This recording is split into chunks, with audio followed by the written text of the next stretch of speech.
Hello everyone, welcome back to another exciting edition of Let's Play Final Fantasy XIII. I am your host, the Mysterious JG. Let's see, it's been a little while since I've played, and I could play either this or Breath of Fire 3 today, but because of another LP I've got going, which should be available to the public by the time this gets posted, I'm working on Diablo 2 with Boba the Vulture and special super guest star Grimmeth Reaper. But I'm terrified of changing any settings whatsoever on my laptop because it was such a nightmare to get it started.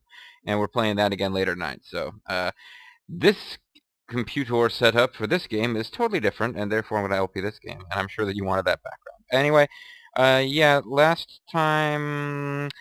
Let's see, a little bit more meta crap. You can probably jump ahead to until you see Final Fantasy images on your screen if you don't want to hear this, but not too much more meta crap. The thing that's public right now, I believe, is the video where Snow gets a motorcycle made of two robot chicks and does the super douchey, yeah, fist pump pose on it, because, God, I hate Snow. And, so any comments that people have made up to that video or so, that's what I've had access to. And I think so that there's maybe 2 videos that I've recorded that you haven't seen yet. So you're pretty much I'm pretty much caught up in where you guys are. A lot of interesting discussions. As Boba pointed out, he's like, yeah, people are really posting a lot of comments. They're not really talking about your LP. They're just talking about the game, mostly arguing with each other about whether it's good. But it's still nice to get feedback. And I'm like, yeah, I guess, yeah. So at some point during this recording sit-down, I need to, A, explain why Snow is lame, because at least one subscriber, and I certainly don't want to discourage people who disagree with my opinions on characters from watching videos and commenting and having fun and enjoying themselves. He was like, oh, you gotta suspend your disbelief. You're being too hard. If you look for flaws, you're gonna find them. A motorcycle made out of 2 robotic chicks is creative and cool. And I'm like, no, I don't have the words to explain why that's lame. That's just, it's lame.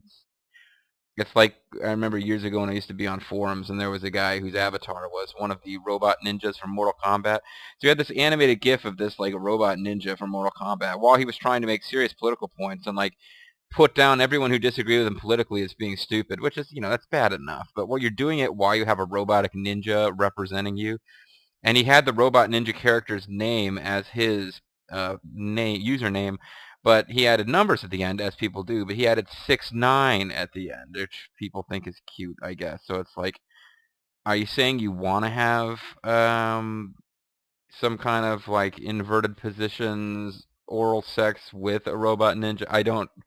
I mean, it's really undermining and I remember telling him one time, it's like, I can't take that seriously. He's like, it's a really cool character. It's like, no, it's not. It's like, I want to see the robot ninja from Mortal Kombat fighting a skateboarding dinosaur. And that's what Snow is to me. He's like a composite of retarded elements. So, yeah.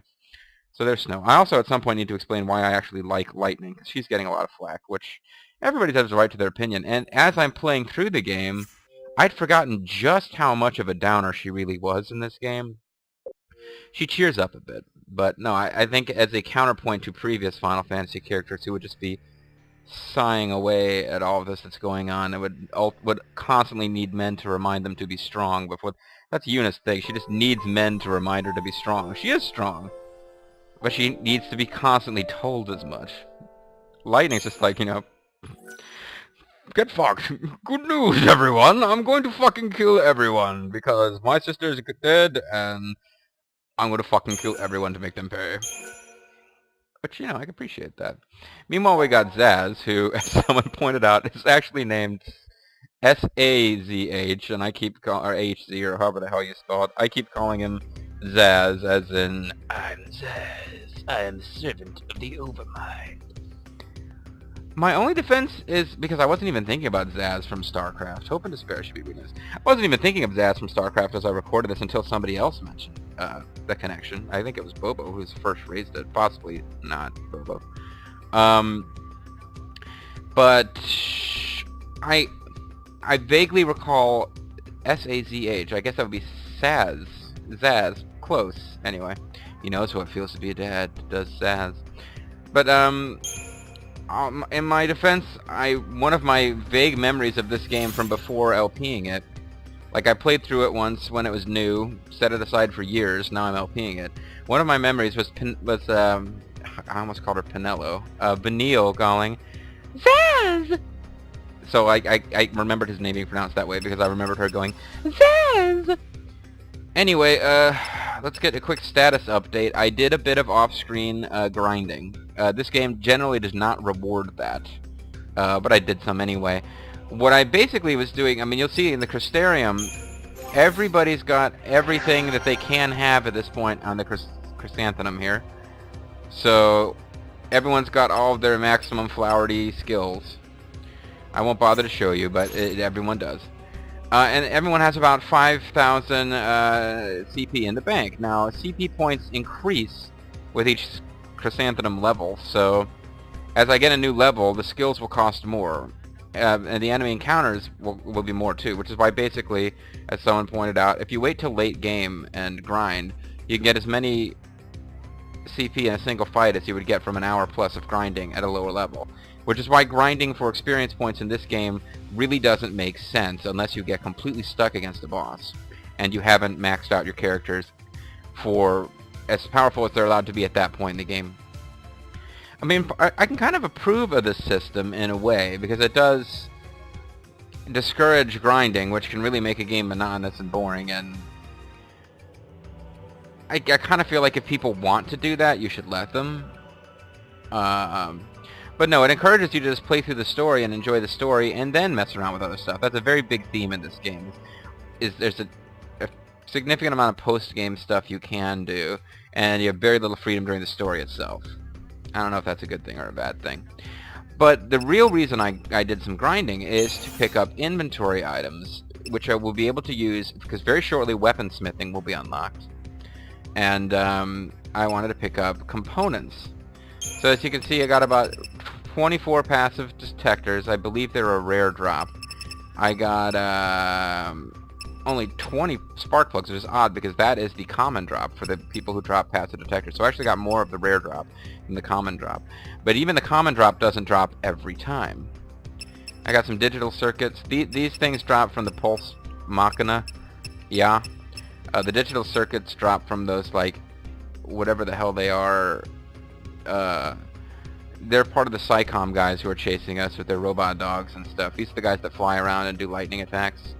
And we got some more of the various fangs. Fang, my husband Fang, haha! So I'll explain what all this stuff is about later, but the idea was I wanted to get enough passive detectors and stuff that I'll be able to make use of them eventually. However, you level up weapons by using these items, and it's quite an it uses up quite a lot of items to really level something significantly, especially during the main story before you get to the post-game where you can like farm items with greater ease. So since I'm not planning on doing a ton of post-game in this LP, which I've already said, apologies to anybody who really wanted to see a full, like I did for Final Fantasy X, it's not likely that I'm going to do that much post-game. I'm probably going to show you guys the story, maybe give you guys like a taste of the post-game that's out there for anyone who's thinking about picking up the game, and that'll probably be it. But I'll probably only be able to pick one, maybe two weapons to upgrade significantly. And for all of the characters that I could potentially upgrade their weapon, we have not actually unlocked the weapon or acquired the weapon that I would want to use. I've been looking through the hint book, putting some thought into it. I haven't decided for sure. I could try to give Sazh powered up equipment, because in my previous runs through the game I ended up going with the Neo Gullwings party. Once I had the option of choosing whatever party I wanted, I went with Lightning, Vanille, and the as yet we haven't been able to use her sixth and final playable character, whose name is Fang and is a female.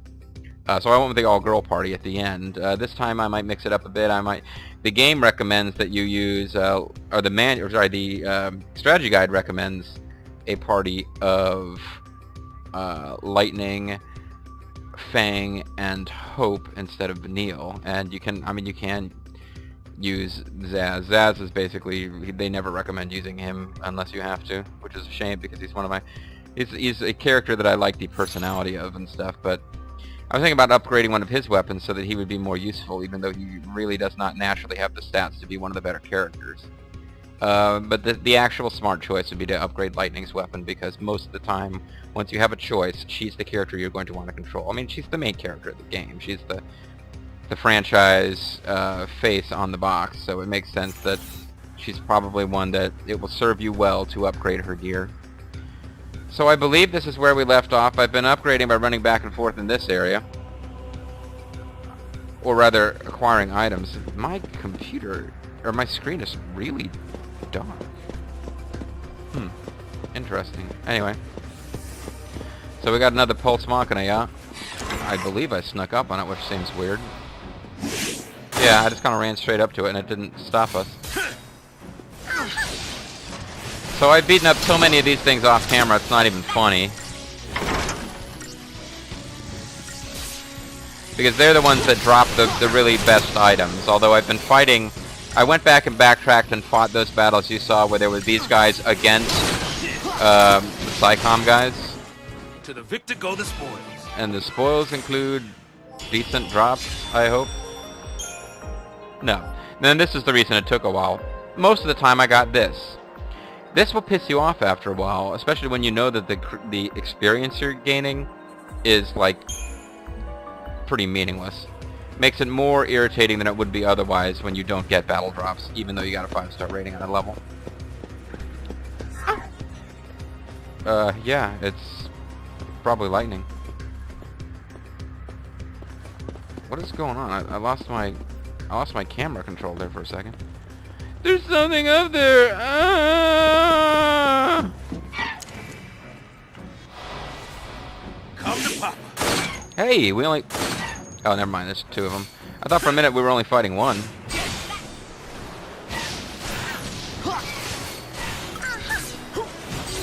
Yeah, I staggered them both because I'm awesome.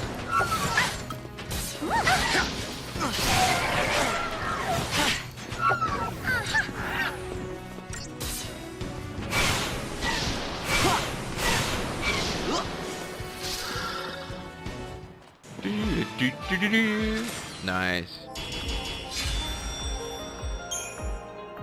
We got a sturdy bone, so that's great.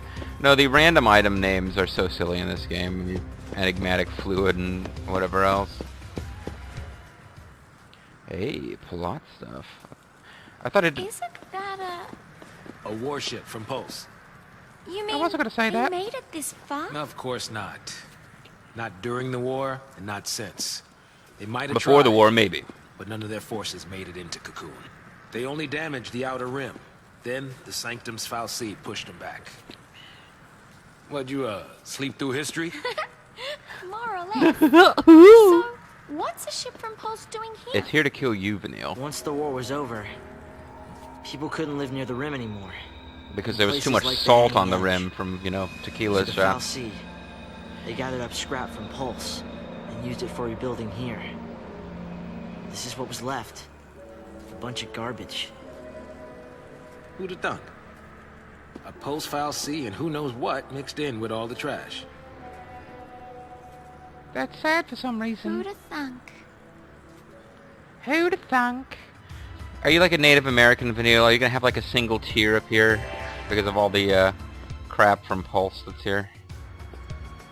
That's not what I meant to do. What did I mean to do? I meant to do this. Yeah, I forgot to read the data log, so let's go read the data log and see what's going on. Events. Chapter... Oh, my holy shit, we've got a whole chapter that we haven't read, apparently. No, just the end of it. The parting of the ways, partings and promises. Lightning and the others are now cursed l'Cie. If they don't complete the focus given to them by the Fal'Cie, they are destined to become mindless seeds. So there you go, folks. Bookmark this, because all three of the terms that are confusing the hell out of me are explained there. Lightning and friends, l'Cie. Thing that gave them the focus, Fal'Cie. You can remember that because it's longer. It has 2 extra letters, which means that it's huge and monstrous. And they are destined to become seeds. Okay? If they don't do what they're supposed to do. If they do what they're supposed to do, apparently they turn into crystal. Whoopty shit. But how can they complete a focus that they don't understand? Their shared vision of the great beast Ragnarok laying waste to the world is their only clue. That and the fact that Pulse l'Cie are held to be the mortal enemies of Cocoon. Could their focus really be to orchestrate the destruction of their own home? Snow doesn't think so. He believes the task is to fulfill Sarah's parting wish by keeping Cocoon safe. That would make Sarah a fal'Cie. After all, wasn't she a l'Cie just like them? His shaky logic only serves to infuriate Lightning, who holds him responsible for her sister's fate and punches him in the nose a couple times. Their confrontation is cut short by the arrival of their Sanctum pursuers. Having made their escape, Lightning and the others pass through the ruins of a city damaged several centuries ago in the war with Pulse, where they face several Metal Masters. No, we're fighting Metal Masters now because we're in, like, Junktown. Master Blaster runs Watertown. Amidst the rubble, they happen upon an airship which they board in the hope of finally shaking their relentless army. Snow, meanwhile, remains behind with the crystallized Sarah. And Sazh doesn't do anything. Because who cares about Sazh, apparently. The twin sisters, here we go. There is no doubt in Snow's mind. A motorcycle made of robot chicks, totally boss. They may be Pulse l'Cie, but there is no way they can be enemies of Cocoon. Sarah's last words before she turned to Crystal are proof enough for him that their focus is to defeat Ragnarok and protect their world. Snow stays behind to defend his trapped fiancée after Lightning and the others decide to continue onward.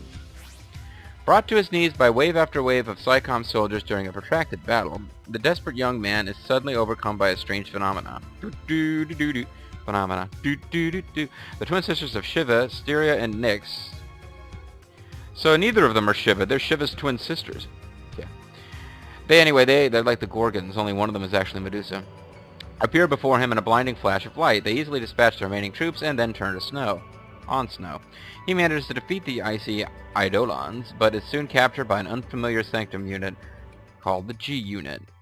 A striking woman approaches the soldiers, a woman with a l'Cie brand and toeless boots. Meanwhile, as try as they might, Lightning's group cannot shake the determined pursuers. Because that's going to be the rest of the LP, folks, just running away from Sanctum generics. Crippled by enemy fire, their airship plummets towards the ground. Nothing but grief, that's what this LP is. Their airship damaged during the escape from the army, the l'Cie are forced to make a crash landing in the Vile Peaks. Accustomed to the rigors of conflict, Lightning immediately sets off to outdistance any pursuit trailed by Hope. Yeah, which is always fun. Exhausted on the brink of despair, Sazh cannot bring himself to disobey the Overmind. He knows the army will never stop chasing them, and even if they do somehow evade capture, they face transformation into Seath. How can they complete a focus they don't understand? Despite the futility of the situation, Sazh cannot leave Vanille to fend for herself. Oh, yes, he can.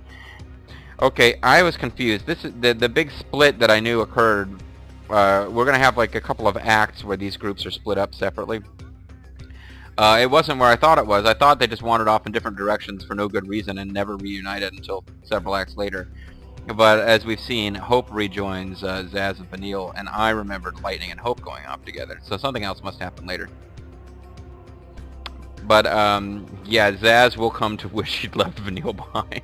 Despite the futility of the situation, Sazh, I think at heart, seems like a nice guy. Cannot leave Vanille, who seems irritating, to fend for herself, and he forces his reluctant legs to carry him onward. Far ahead of the others, Lightning recalls a conversation with her old superior, Lieutenant Amodar, optional boss in Final Fantasy XIII-2, in which he had warned her not to get involved with anything connected to the lower world. She, of course, subsequently chose not to heed his warning, and after confronting the Pulse fal'Cie, found herself branded a l'Cie, which we already knew. Now anger smolders within her, anger at her transformation to l'Cie, anger at being forced to flee like a fugitive, and anger at herself for allowing it all to happen. But mostly, righteous anger at Snow. The Sanctum announces that the Pulse fal'Cie and any civilians who may have come into contact with its influence are to be deported to the world below. Knowing that Sarah is being held by the offending creature, Lightning reasons that the only way to reach her sister before they are exiled is to board the train and be purged herself. All the flashbacks being explained. I want to be purged, I want to be sedated. After coming to this conclusion, she acts without hesitation. She knows the risk, but there are some things you just have to do.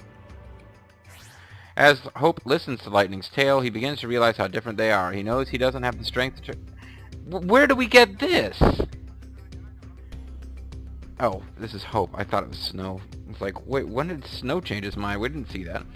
Hope listens to Lightning's tale. He begins to realize how different they are. It was that moment where he realized that his love for Winnie Cooper would never be realized. He knows he doesn't have the strength to charge into certain danger, even if he has the choice. Unable to keep up with the battle-hardened soldier, Hope falls into despair. Which is ironic, because his name is Hope, you get it? Meanwhile, Sazh and Vanille fight their way along a different route. Like lightning, Sazh has joined the Purge voluntarily, but now he simply acts as fear and despair prompt him, his former resolve seemingly forgotten. I don't think we knew about that resolve. Hope and despair, we just saw that phrase. As a resident of Palampolum, Hope should never have been a candidate for the Purge. Radical government policy only concerns the inhabitants of the town of Bodham. Fortunately for Hope and his mother, the Sanctum announces the Purge on the day they are visiting the coastal community, and the Sanctum soldiers, rounding up the deportees, make no distinction between locals and visitors. Gotta read this later. At the Hanging Edge, Hope's mother is killed in the violence which erupts when the true nature of the Purge is revealed. This indirectly is Hope's encounter with Pulse, Falsey, transforms him into a cursed Seep, or Lassie, or something. Now he rails against his cruel fate. He curses the government that started the Purge. Is he railing, really? The Falsey who made him into a sea, the army that hunts him like a criminal, blah blah blah. He chokes on the hatred he feels for Snow, and Snow just starts yelling, "Yeah, choke on it, bitch, yeah!"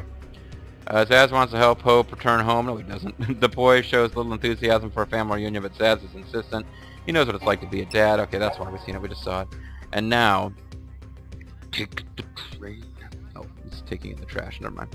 The War of Transgression, the conflict between Pulse and Cocoon. No, just a sentence floating out there by itself. No need to connect to anything else. A towering wreck is all that remains of a lower world airship shot down during the battle that took place centuries before. At that time, forces from Pulse attempted to invade Cocoon, only to be repelled by the efforts of the Sanctum Falsey, and of course repelled by the whining of Hope. Though not before the invaders had rent a great wound in the floating world's shell. Though Sanctum Falsey subsequently repaired the damage using debris from the surface of their routed enemy's planet, the psychological wounds inflicted by the conflict are evident even now in the Cocoon citizens' unreasoning fear of all things Pulse. They're like the French. They don't want to let any non-French words into their language. And reminded that the lower world threats still remain, mechanical terrors butt in with the debris, replace their rustling parts, and wander the area while government troops struggle to contain them. The Pulse Falsey buried in Bodham seem to have arrived in the same fashion, sleeping away the years until its eventual discovery. With the lower world terrors lurking in nearly every shadow, Sazh creeps forward. Ah, see, Sazh is extending the creep, folks, doing its best to shield Vanille and Hope. I'm glad to see that Sazh is extending the creep.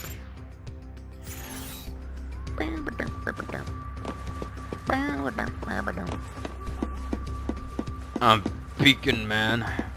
Do me a favor. Stop wandering off and stay where I can keep my eye on. I wanted to sneak up on this. What the hell is this? This giant dancing... For some reason I feel like they're avian. Incubuses.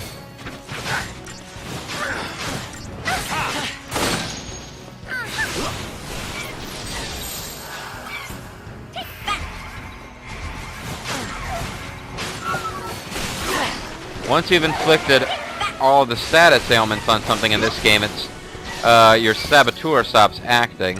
This is a problem.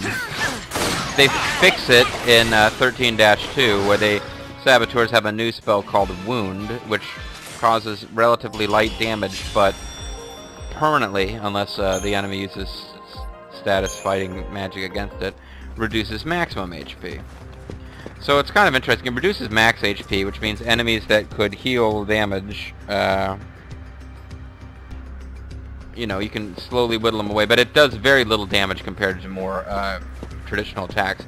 But it does mean that if you don't switch away from saboteurs once they've assigned all of their status ailments, that they continue to do something useful. And since the damage that they inflict slows the depletion of the chain gauge, it's actually a pretty good thing. So there's enemies up above, they're gonna hop down on us, is that what's going on? Yeah. I'm gonna evade enemies to the maximum extent that I can. Do I want you to check things out? Is that what you're asking? Oh, we can't get this treasure chest without fighting these guys, so screw it, we'll fight them.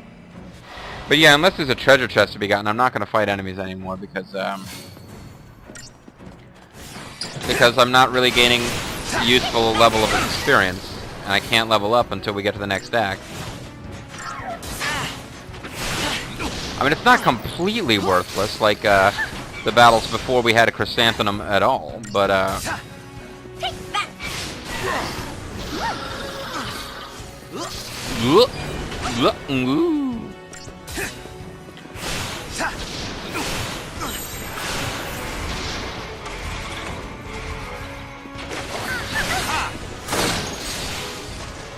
Alright, so the basic strategy here is I'm switching back and forth from a paradigm with 2 Ravagers who inflict magic damage and 1 Saboteur to the one with all 3 doing magic damage as Ravagers.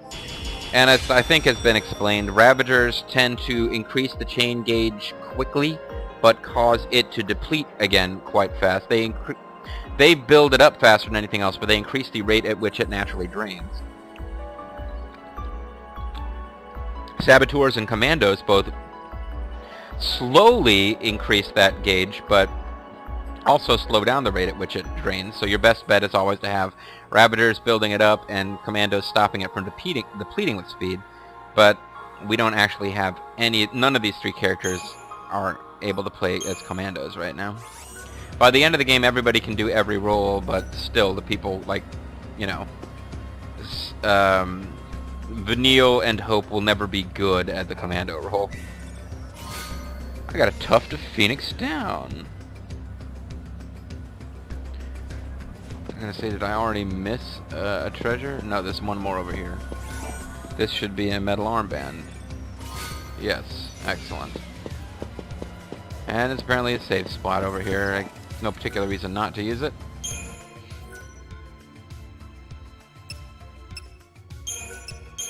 Save here in case something goes wrong with the video, and we're good to go.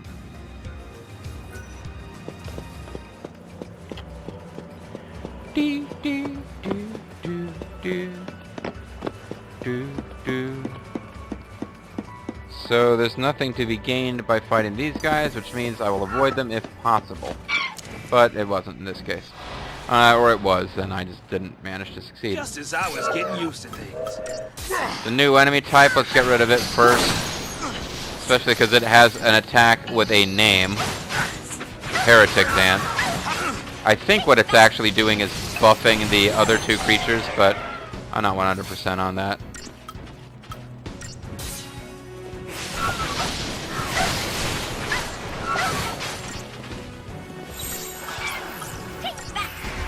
Oh, great. I don't really want this, but,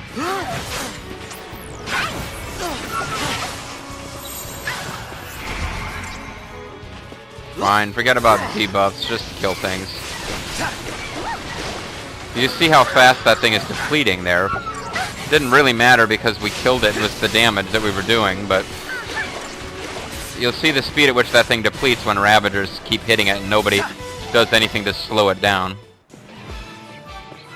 And Hope got the kill, which indicates that that enemy was a total plus.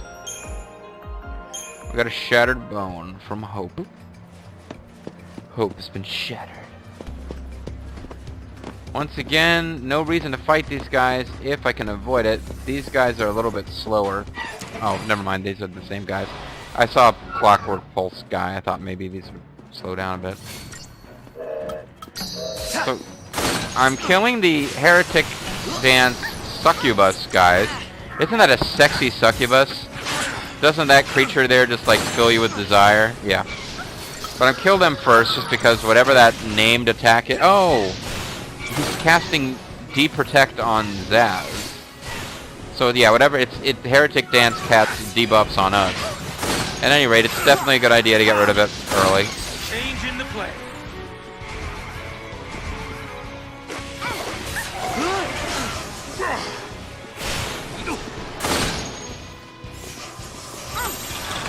Now we'll go back to try a disaster because it's the only real chance we've got of staggering this thing and slowing down its speed of depletion of meter with... Damn it, Vanille, do your job. Thank you. Oh, never mind. I was using Try Disaster. No wonder she wasn't slowing it down. I thought I had her as a Saboteur, but I didn't. Can never remember what the hell each named paradigm actually has in it. It does tell you what they... Ooh, we got Bob Sparkplug Holly. And an Agisol. I have yet to actually use any of the Sol items. Fortisol, Agisol, or whatever the other one's called. But they're there. They're things. They transpire. But I don't really care. See, when possible, I just run right through without fighting anything. When you can, that's the best bet once you've leveled up sufficiently that you don't have anything more to gain by fighting guys unless they drop something useful.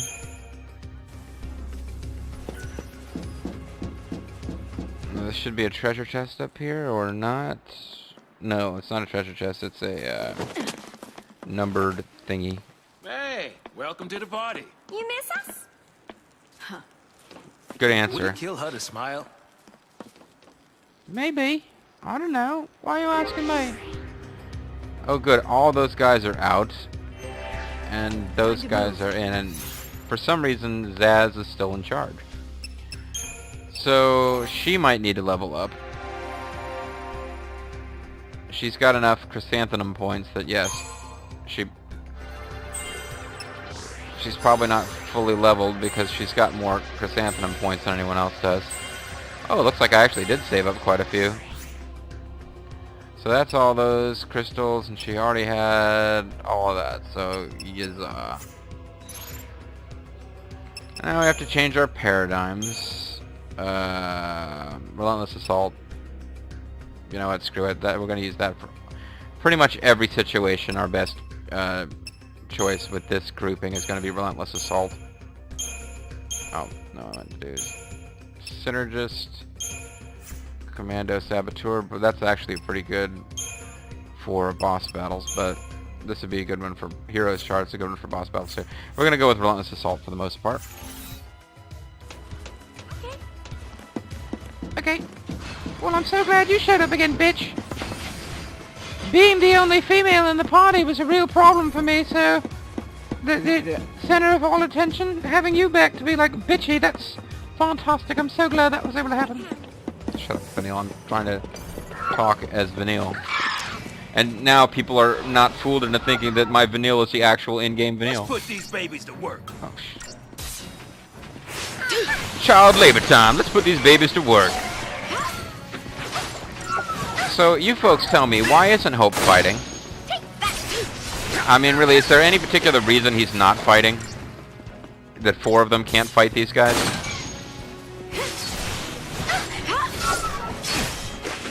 They don't even try to explain it.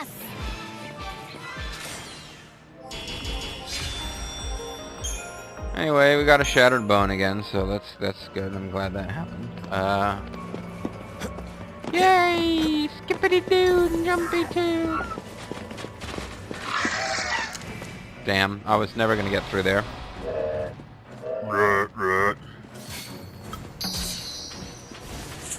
But it should be significantly easier to damn it, nobody hit that thing at all.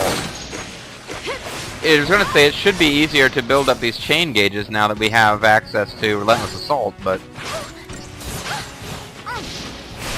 I guess I'm just timing my auto attacks wrong or something.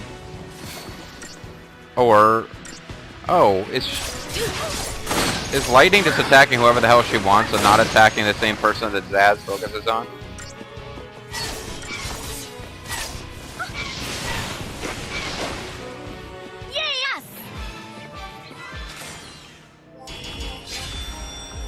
Yeah, we didn't even get 5 stars. We suck. Hold on a second here. What are you guys doing? Comms and Rav focus on taking down one target at a time. So how in the world did we kill one of the incubuses while I was focusing from the beginning on the succubus? Now, people who just watched the video could probably tell me. Maybe I didn't focus on the one that I thought I did, but whatever. Back to the game.